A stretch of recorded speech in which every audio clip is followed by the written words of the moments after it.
Every day, Sir Topham Hatt came to the station to catch his train. "Hello," he always said to Thomas. "Don't let the silly freight cars tease you. Remember, you have an important job as a special helper in the train yard."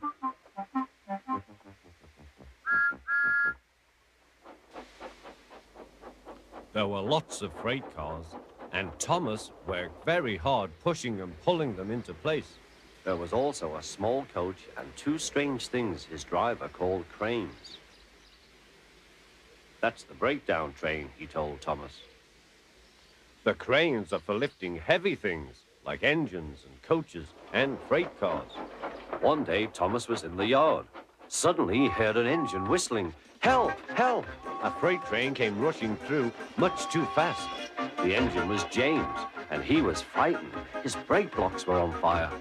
They're pushing me," he panted. On, laughed the freight cars, still whistling, "Help! Help!"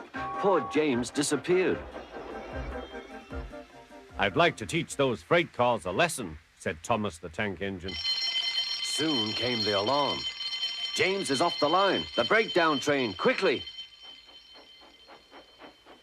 Thomas was coupled on, and off they went.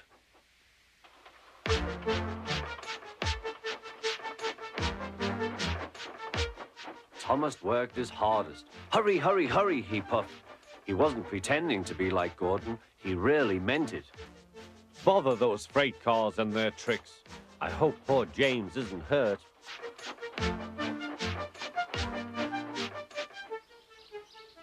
James's driver and fireman were feeling him all over to see if he was hurt. "Never mind, James," they said. "It was those silly freight cars on your old wooden brakes that caused the accident." Thomas pushed the breakdown train alongside. Then he pulled away the unhurt freight cars. Oh dear, they groaned. Serves you right, puffed Thomas. He was hard at work, puffing backwards and forwards all afternoon. This'll teach you a lesson, he told the freight cars. And they answered, yes, it will.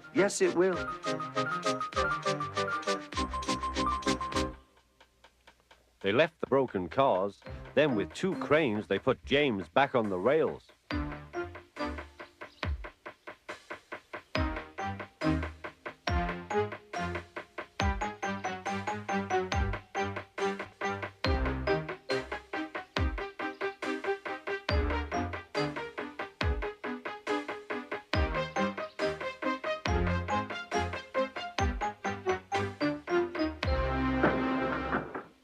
He tried to move, but he couldn't, so Thomas helped him back to the shed.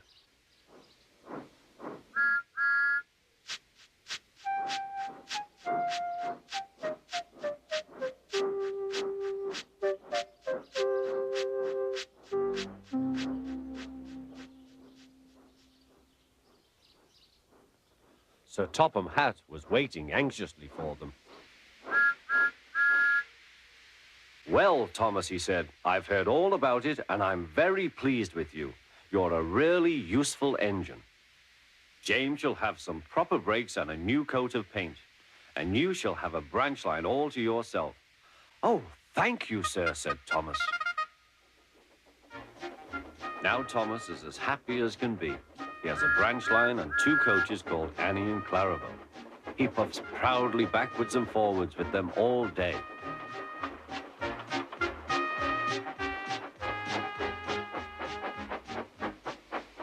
He is never lonely.